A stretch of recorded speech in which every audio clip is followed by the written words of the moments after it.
So welcome everybody to our BioRender Posters Design mini-series.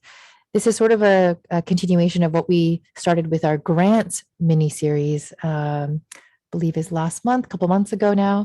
And we're going to be continuing these sort of thematic webinars to eventually cover, hopefully, most of your design needs in your scientific journey. So today's is again focused on posters.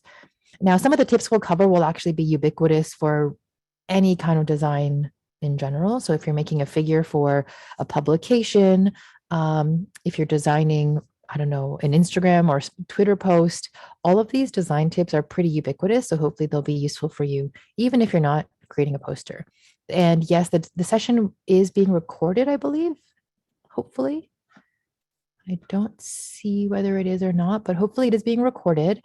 So we will be sending out the link to this recording to your email that you signed up for this webinar with. So if you have to leave early, or if you're going to be coming in later, I guess you won't hear this, but we will send out the recording to that email. And your chat won't be recorded, so it's just whatever you're seeing on my screen and our voices. And a fun little giveaway we're going to be doing is a draw for our much beloved BioRender swag.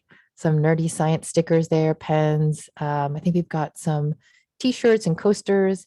So stay tuned till the very end. If you can't see till the end, don't worry. We will send the link. Basically what it is, it'll be sort of a survey, very, very short survey to fill out feedback about this webinar and about BioRender in general. And then we'll do a draw and we'll give away a bunch of these. We've got lots in stock. So just stick around till the end if you can for the web survey link.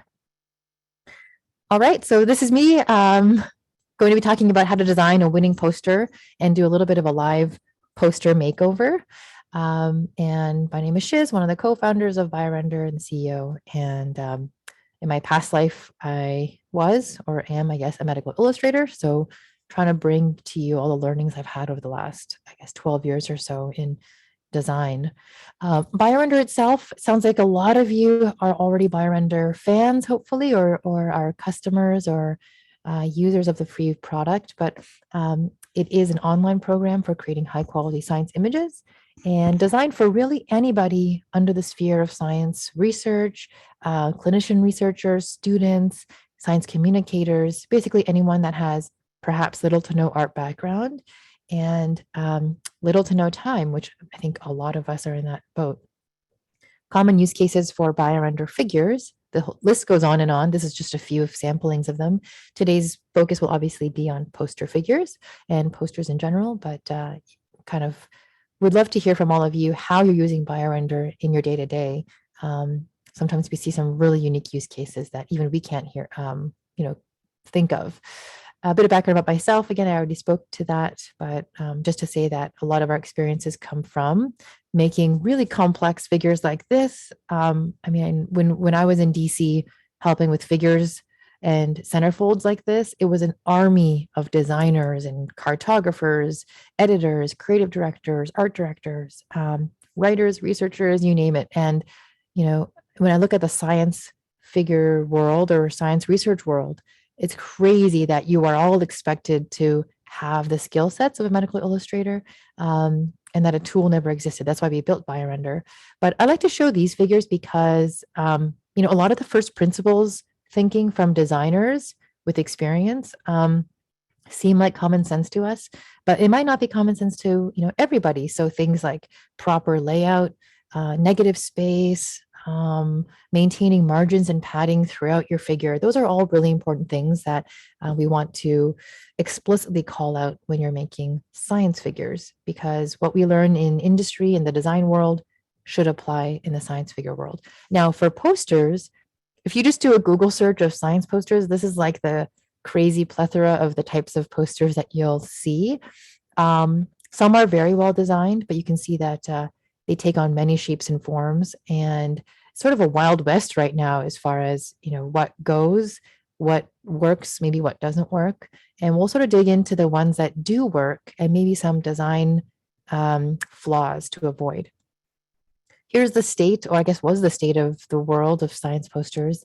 If you've been to big conferences like this, I believe this was the Society for neuroscience. We went to, I guess, a couple of years ago now, and there were, I think tens of thousands of posters, I want to say. And so as much as we maybe grapple with posters, it's probably not going to go away anytime soon as far as the need to create really great posters. We are moving to sort of the virtual world where you could probably export lower resolution posters and not have to go to print them, but this is still much of a reality. So hopefully what we teach you today will be helpful. A bit more of a close-up, some really nice ones we saw. Sometimes they're printed on fabric, sometimes they're printed on paper. Just getting your feet wet again back into the whole conference realm. I'm sure some of you are again gearing up for posters and for conferences again. So just a little reminder of what it felt like. Poster design, just to give you a little bit of a TLDR, we'll talk about the overall design of the poster layout. And then there are actually some small tips related to like how to format the actual figures within the poster. Not much different, but Fran and Katie are going to cover tips on how to use BioRender core to create better figures in general, and that will improve your poster design ultimately. So without further ado, let's dive right into what I believe are a good 5 themes or topics or tips to focus on today. They'll largely reflect around how to use consistent margins and padding in your poster, how to arrange sections of your poster, intro, objectives, results, conclusions, all of that in sort of a grid-like fashion. And we equate it to looking at a map of Chicago versus a map of Paris. You'll see in a minute. Emphasizing headers and sections just to keep it, really easy to follow the story flow, your poster. Text hierarchy is important. And then again, poster specific figure formatting. This will all make sense to you, hopefully, by the end of this talk. Just a little bit of a reminder of why poster columns are important and layout and spacing and margins. I know it seems like a waste of space sometimes to have these sort of thick, margins and padding across columns and rows. It's really important, though, for our eyes to be able to track and follow along a story. The directionality is generally left to right, up to down. That's just the direction that we read in most languages. So that's how you want to maintain your poster information flow. But again, the white space isn't just for aesthetics. It's actually functional in that it helps your eye track around a poster design. This is what I meant by the sort of Chicago versus Paris analogy. Your poster should really be easy to follow. Again, left to right, up to down. Unlike presentations, your poster is probably going to be floating around on the internet somewhere, or maybe you're not going to be standing next to your poster for the entire conference. People are going to be, coming in and out of the poster hall. And so they're going to need to be able to navigate your design without you pointing, here's where you start, here's where you go next. And so the grid system is really helpful. Think of getting lost in a city like Chicago versus getting lost in a city like Paris, where you can't really navigate east, west, north, south very easily. So think of your poster in that way. Allow your users or viewers to be able to navigate really easily around your design. And that's by maintaining a grid-like system. A couple of tips of what not to do. Now, I don't see this pretty frequently, but when we do, they kind of can make or break your poster. So right now, we're sort of avoiding rounded corners. It kind of gives it a little bit of a dated look. Drop shadows is sort of a design quirk that you don't have to use for posters. It does detract. Gradients are really hard to do tastefully. So I would avoid using gradients at all for backgrounds. Word art is probably pretty obsolete nowadays. Fancy bullet points I'd also avoid. So just try to keep your poster graphics very, very simple. Here's an example of why gradients don't work for backgrounds. It kind of looks like the poster is curled up. It gives it a bit of a dated look. So again, avoid gradients as much as possible. Really, gradients only have a place in things like temperature, concentration, or strength of energy, like sort of like the color bars. They really shouldn't be used for design or backgrounds or things like that. And then as far as leaving space and margins and padding, you can use the functionality within a lot of design tools called grid lines. And that's what you see here. These purple lines are sort of these invisible lines you can add to a lot of files. In BioRender, you can do this, PowerPoint, Adobe products. But just to say that there are tools there ready for you to use to help maintain margins and padding and spacing and all of that. And I'll show you how to do that in BioRender.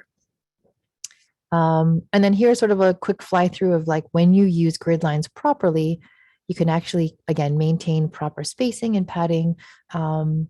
This is a sort of a before and after, where you see the spacing is all different sizes, different thicknesses. But when you do it right, the padding should be generally the same unit, the same measurement all the way throughout. Maybe it's an inch, maybe it's a centimeter.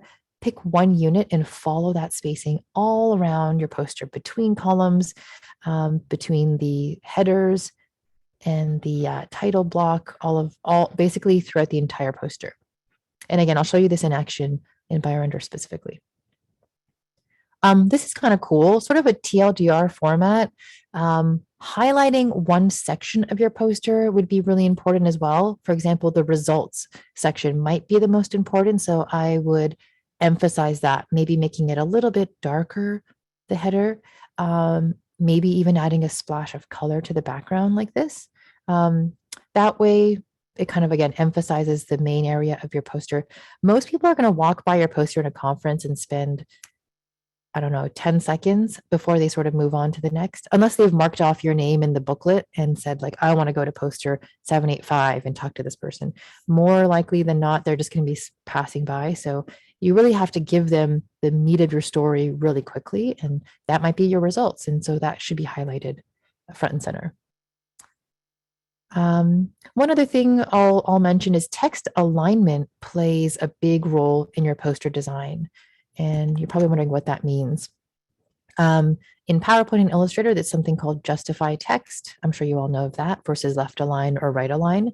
But this is really important because it avoids the need to use boxes around sections, because the text itself creates a really nice sort of square format. Like this, for example, you can actually see that there's columns of text and there's no boxes visible. It's actually the text that creates this invisible box. So just keep that in mind. You don't need to add boxes everywhere and put boxes in the boxes. Sometimes the text alignment in and of itself can create really nice sort of hallways or spacing. And this is in sort of the general design world, but most magazines you open up, you won't see boxes around columns because, again, the text makes a really nice sort of delineation there of the columns.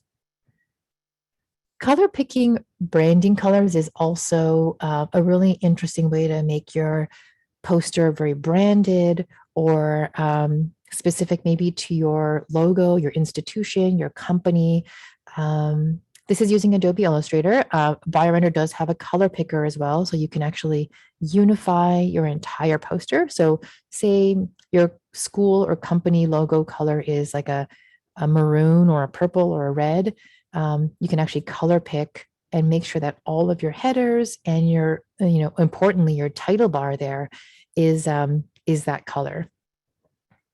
And I'll show you how to do that really easily again in BioRender as well.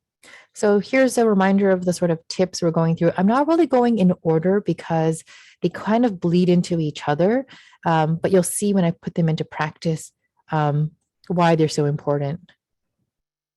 So let's see a live demo. Hopefully I haven't lost any of you yet, and I might be going pretty quickly. Hopefully you can all review some of these things in the recording later if you so choose.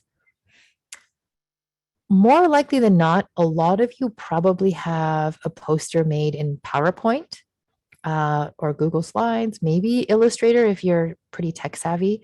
I have a teammate's poster here, Clayton Moore, who was very generous in volunteering his poster that he made. I thought the content was really beautiful. The data was really interesting. I actually went in and messed up the design a little bit. So this is no knock on Clayton's work. Actually, it was way better designed. I just made it worse so that I can prove a point when I do the before and after. But I suspect a lot of you have this as a starting point, an old poster created in PowerPoint version 5, 6, 7, or 12, or whatever it is. You might want to, give it a bit of a spruce up after this talk, after you learn about a couple of design tips.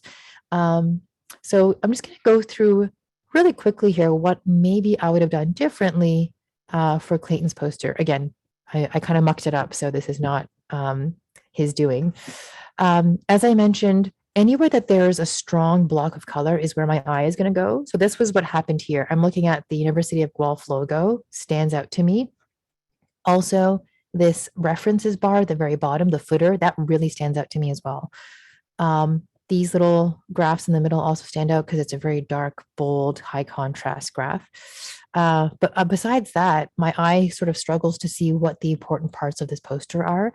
So right away, I would get rid of this sort of bar at the bottom. Highly recommend having the strongest, highest contrast area as your title bar. Other things I would do is, again, justify the text so it's sort of edge to edge, not left aligned. Another thing I would do, sorry, it's a little hard to navigate in PowerPoint here. The figure captions, they have to be quite distinct from the body text. If you see here, the figure 3 caption almost kind of bleeds into the body text of this column. So I'd recommend making it very distinct, whether you make the figure caption very, very small, or at least smaller than the body text. Maybe you can make it a slightly different font. Have enough space between the footer, or rather the caption and the body text here. So have enough space in between so it doesn't bleed into each other. The results also kind of come down here and take up a bit of this space of this column. And then it goes into conclusion. So there aren't really sort of distinct columns, I would say, for each section. And then another thing, if I were to have to format this for a horizontal or vertical format, you know how different conferences have different specs or recommendations or requirements? It would probably take me a long time. So just to know that these should be sort of grouped properly and all of that. But all things to consider when you are going to edit your poster. All right, so now that I've sort of ripped this apart a little bit and applied some of the design tips that we've talked about, I'm going to live make over this poster into what I think would be maybe a more successful version of it. Just going to pause for a second to see if there are any outstanding major questions or anything related to my audio or video. Looks like we're good so far. And we've got quite a few people in the audience, so thanks again for joining us. All right, I'm going to, let's see, I'm going to keep PowerPoint up, our good old friend PowerPoint. And as I go through the demo, I'm going to sort of flip back and forth between the before and after so you can see how I'm creating it live. I'm going to flip into BioRender now. Hopefully, you've all seen BioRender in one form or another. This is my gallery view. So it's a little messy, but it does show the variety of the types of figures you can make in BioRender today. So you can make a slide deck, you can make a cellular figure, you can make a protocol diagram. I'm sure a lot of you are experts already, so I'm just sort of preaching to the choir. We also have BioRender templates, just to give you a really quick overview here. We add to it almost every day, so there's new posters or templates rather being added, so definitely look through that. I have the privilege to announce that today, I believe, we have launched what we call Poster Builder for everybody that signs up for BioRender. If you haven't tried it out yet, I'm really excited to show you what we've been working really hard behind the scenes on. Basically, to get access to BioRender Poster Builder, go to create a new file, and instead of illustration, click on Poster Builder.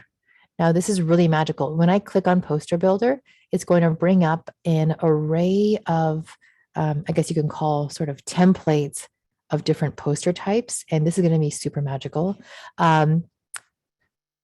All different types of sort of formats. So you can do a square, landscape, portrait. You can actually change the color. So again, if you have maybe company branded colors or institutional branded colors, You can pick one that more suits that. We're going to be adding more and more colors as well. And this is all editable once you've opened up the canvas view. I'm going to go ahead and stick with classic blue for now. Let's see here. Maybe I'll just go with this good old poster landscape type. All right, so now I'm in BioRender. It might look a little bit different because, again, now we're in the BioRender poster builder view. Really exciting. And the menu here is a little different because we've sort of limited the options intentionally so that you can focus on designing the whole poster as opposed to maybe the individual figure for now. And what I'm going to do is show you how quickly you can actually create your poster in BioRender, even using the content you've got already in your PowerPoint slide. So I'm going to go in here, copy and paste like so. Super easy. And we've actually, pre-formatted what we think are good, I guess, font size and, parameters for each section. So for the title here, we've got some really nice fonts and size choices. You could even change the spacing a little bit like so. We've got a nice little authors and affiliation section here because you probably want to add your name, maybe your collaborators, maybe the school or institution you're part of.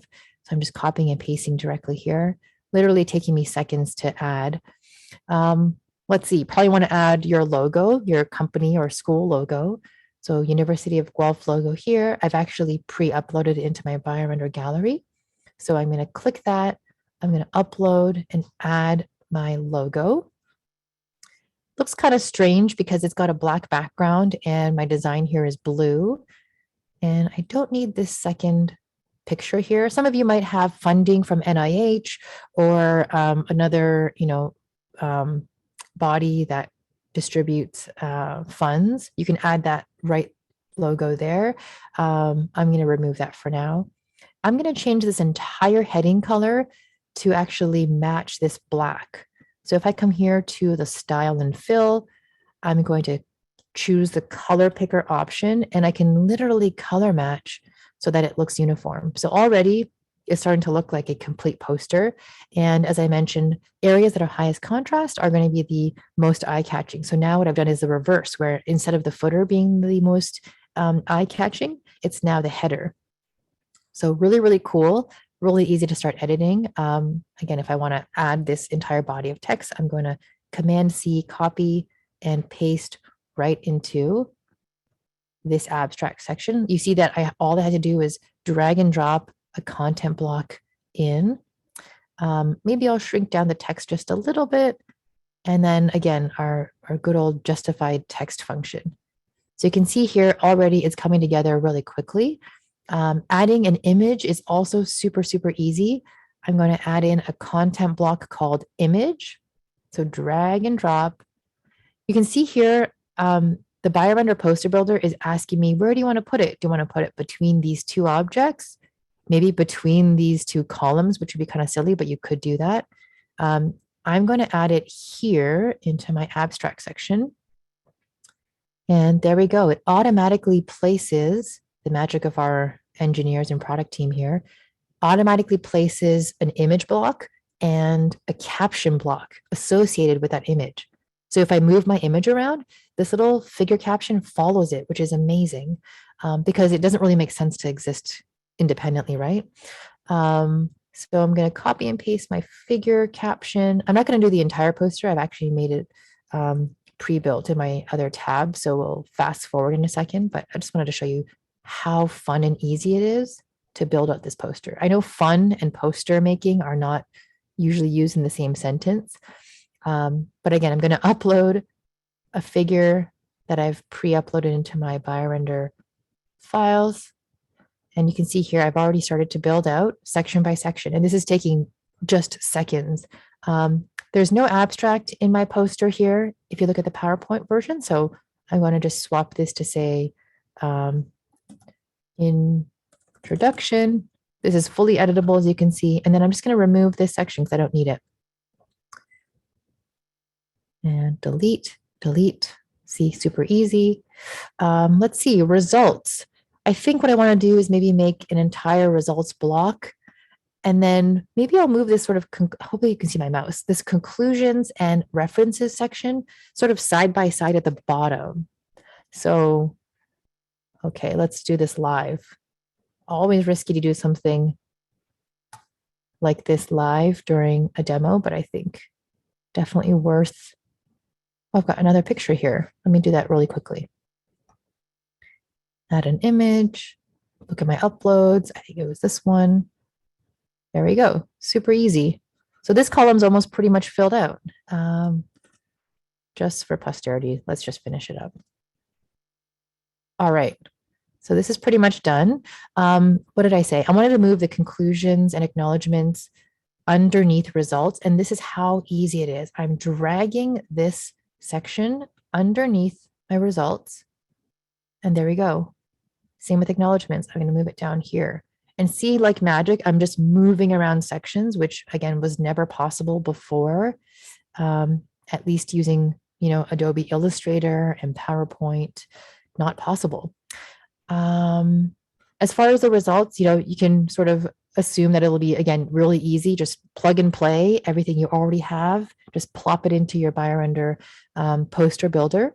This intro section, I think because we're going with this sort of black and white theme, this logo being black and white, I'm going to probably go through and update all of the section headers to be a black color, but see how easy it is to do that? I'm just clicking the little bar and updating the color. It's that easy. And then, yep, kind of continuing along, adding your text, your pictures, all of that, and then completing your entire figure. Also, panning and zooming. I know it was a nightmare in PowerPoint. You can actually zoom and pan in BioRender really easily. I'm actually using Alt or Option and my mouse wheel to be able to zoom in and out of my poster really seamlessly. This is actually true for BioRender figures as well. If you're making a figure, you can actually zoom in and out really easily. Or hit spacebar, and then you can pan around the canvas really easily like this. I know zooming in and out of a poster is a necessary evil. You have to be able to zoom in and out because it's such a large file. Or you can also just click reset zoom and use this slider on the left hand or right hand side to zoom in and out. Okay, so those are sort of the basic functions of your poster builder. You can also include a BioRender figure. So you probably made a graphical abstract or a sort of a pathway diagram or sort of a cartoon figure. You can add that into your poster builder that you've made in BioRender. So if this image, for example, was not this sort of tree diagram, you can actually upload or replace it with a previous figure that you've made. There we go. I just basically added it by choosing from my gallery of options. Now you can see here that the edges are white, and I don't like that. I think sometimes with certain posters, you're going to have to do a little bit of rejigging of your actual, BioRender figure. So I'm going to open up this figure in BioRender. Sorry, I'm kind of jumping around a little bit between Poster Builder and BioRender Core, I guess you can call it. But basically that's to show you that you can actually still do both things in BioRender. And what I'm just doing now, sorry, I'm sort of talking as I'm doing things. I'm just sort of resizing the figure a little bit in order to sort of fit that wider poster format. So I'm not going to belabor this, but again, you can kind of go through and sort of rejig your figure. It's going to save automatically. And what I have to do is now go back to my poster, and it's not going to auto update because I actually probably don't want that. Just in case you're editing and then it ends up reflecting somewhere in your poster, I'm going to actually replace it with the updated version. You'll see here right away, it's going to pop in. And magically, you can see here that it's got that sort of wider format. So that was all to show that I can flip-flop between Poster Builder and BioRender Core, update the figure, and I can actually update the figure within the poster in real time like this. I just have to explicitly replace it so that, it's not automatically updating. just wanted to make that point salient. All right. So for the sake of time, I know time flies here when we're having fun. I'm going to fast forward to my final version of this poster. Again, took me a couple minutes just to kind of transfer over all of the stuff from my PowerPoint file into this new BioRender poster builder. So here it is. Updated all my figures, included a few captions. You can see here, I am following all the design principles we talked about at the beginning. So leaving some beautiful spacing and margins and padding all over my poster. My body text is distinct from the figure caption text. So it's a little bit bigger, the font. The figure caption is a bit smaller. I've highlighted the results section here. There's a little gray light sort of shade behind the entire results section. It kind of speaks to me to say that section is probably important. There are sort of these little blue lines everywhere. If you want to sort of preview what the poster is going to look like, you can click this little preview button and it's going to generate a preview of the poster of what it's going to look like ultimately when I go to print it with the printers. I'll just give it a second to generate. It's a large file, so apologies, it's going to take just a second. There we go. So it looks really nice. I think the columns are nicely spaced. Padding looks good. One thing I wanted to show is if I wanted to sort of shrink and expand the columns, look how magical everything realigns and reformats. This is sort of part of the magic of, I believe, BioRender Poster Builder, is just how seamless all of these things reformat. So if you can see here, I don't have to go in and resize every little text, every little image box. It will automatically do that for me. Now you've probably been in the situation where you've presented your poster at maybe your school's poster event or a conference, and then you go to present at another one and they're telling you, nope, it has to be a square format now, or it has to be portrait format, which is like longer or maybe wider. And so you have to go in, you have to kind of resize your canvas, resize everything to fit that. And with BioRender Poster Builder, you can actually do this all automatically with the click of one button. And you probably don't believe me, so I'm going to show you live. I can create this poster to be automatically portrait format with just one click. So I'm going to go here. The dimensions are 48 by 36. I want it to be 36 by 48. Let's see what happens when I do that. Now, normally it would probably get all mangled. There we go. Automatically resizes. I cannot take credit for this. This is our amazing engineering and product teams that did this. I just, again, have the pleasure of demoing it for all of you. And just with some very slight rejigging here and there, it's basically ready to go. I mean, I could probably just print this and have this ready to go. And it's better than, 80% of the work that would be done if I had to do it manually anyway. But automatically resizing portrait to landscape, I think that's pretty crazy. I could even go in and resize or remove things if I wanted. If I want to do something crazy, like I have this space here now, maybe I want to move the conclusion and acknowledgements underneath the entire poster. Can I do that? Probably. Let's see here. There we go. Super easy. I think this is magic. Like I said, it never used to be fun to make posters, but now you can see you can probably have a really good time kind of coming in here and changing up all the little sections as you want, fine tune, edit as you need, and it'll sort of handhold you through the process. There you go. So again, going from landscape to portrait, super, super easy, maintains all of the margins and padding as you need. Let's see here. I know we are coming up on time for my section. Maybe I'll pause for a second and see if there are outstanding questions. I think our team is doing an amazing job of answering questions as we go through. If I didn't like what I just did, I can undo a bunch of times, and we've got really cool version history on Poster Builder and really any other BioRender file. So you can go back in time a snapshot in time and undo the work you did if you, regret the design decisions you made. So super easy to do. You can see here, I'm just going back and undoing even the formatting. So you can do that with, any of your poster files. Let's see here. And you can see that if I go back to my BioRender gallery, it's going to tell me which files are posters versus regular BioRender figures and which ones are these sort of multi-canvas or slide files, which is really neat. And you can see the preview here as well. And if you stick around for the next hour, I promise you're going to have some really good tips on how to better organize your files, how to work collaboratively with other colleagues. Can you imagine that? Like working live on a poster with your colleagues, your lab mates, your teammates to really speed up the design process and have your contributors directly contribute to the poster file. So I'm not going to go into that detail. I'll save that for the next speakers to go through.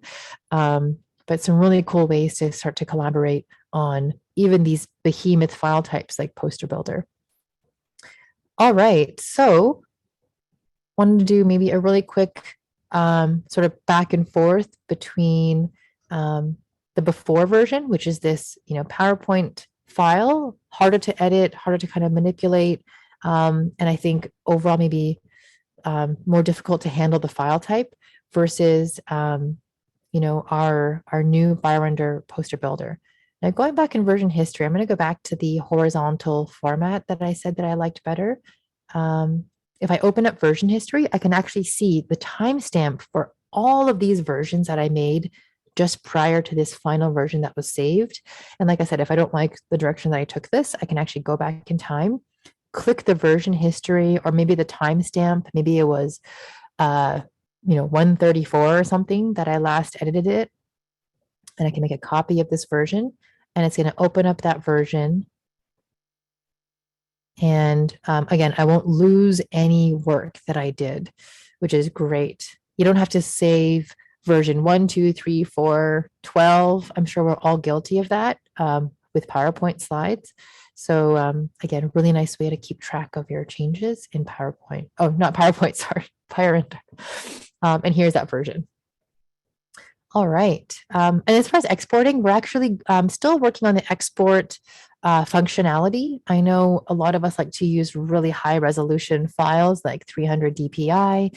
I think that's what most printers request. Right now, we've allowed for both 72 and 150 dpi. 150 is actually not that bad. It actually would be fine for a lot of printers, and absolutely the maximum that you'd even want for a virtual poster. But in the coming weeks, we are going to be updating the export functionality. So again, once you're in there starting to work on your poster, perhaps by the time we finish this, feature, it'll be ready to go to export super high res if that is what you need. But you can export as JPEG, PDF, PNG file type, and then you're ready to go. Okay, so I think I have a few minutes left here. Tons and tons of questions in the chat. Maybe I'll pick at some questions that maybe were repetitive. If any host wants to unmute and maybe let me know some commonly asked questions, happy to address that live. Or if we're all good, maybe I will move on. I have some quick questions we'll try to go through here. I think this one might be helpful. If someone asked, how did you place the gray background color to the text in the results section? So that quick switch there. Good question. So with every section, it has its own boundaries. So even the intro, even though it's white, you can see here when I scroll over, there's a light blue line that shows up. That's telling me that that's the borders of that section. So I've clicked it. And now what shows up on the left is an option for a fill color, even a border, even though we said don't put a box around things. You could if you like. So if I wanted to put a box, I could make the border black. There we go. Oops, sorry. Click it and make it black. Oh, it's 0. So I actually have to increase the stroke to make that visible. Sorry. There we go. But if you want to fill it, right now it's white. So what I'm going to do is make it really any color under the sun. So I could make it orange, yellow. I strongly recommend not going with one of these darker shades. I'd stick with even this row um, could feel dark. It's like when you paint your walls at home, you probably want to go with an even lighter shade than you think. It almost should look white. So this gray background is actually, see how dark that looks, even though it looks white up on my little color picker here. Um, so that shade is probably dark enough, that really light gray. But that's how you would do it is you select that section and then you go up here to the fill color and pick your fill. Great question, Nat. Thank you. Any other questions I can answer as far as the poster builder itself? Yeah, so I just want to note for everyone that we have so many great questions in the Q&A and in the chat. We do ask that if you have a question, you'd want to pop it in the Q&A, and we do have support team waiting to answer some of these questions. So we, for Shiz, we'll probably choose some that are like more related to her talk, and there's some great questions that will be relevant for later. So if we don't get to your question now, we'll do our best to get to it throughout the whole session here. We're almost up on time, but I guess last question. So much love for the resizing, that kind of magic that we've Ooh, seen there. yes. So happy to see that. Can we show just really quickly one more time how you would resize your entire poster or choose another template to switch it to? Good question. So you can't switch the template once you've selected one, but you can make, unlimited files if you've got a premium account. I think you can make 5 files anyway under the free account. But I would go ahead and create a new file type with the new template you want to apply. But you can update your poster settings here. So this little gear icon, and then change the dimensions. So right now it's 48 by 36 width times height, but you can make it 36 by 36 if you like, maybe more of a square format. See, it automatically creates it into a square. And actually, I don't think I have to do any editing for this. It's literally ready to go, ready to print. Maybe this acknowledgements and references header section looks a little cut off, but if I reduce the font size there, that's literally all I had to do. Maybe some of this text is hidden, but you can see like really, really easy to reformat. So that's poster settings and then the dimensions option here. Awesome. Thank you, Shiz. Yeah. So that's all the time we have for your session, but we have some great other Awesome. tips coming up.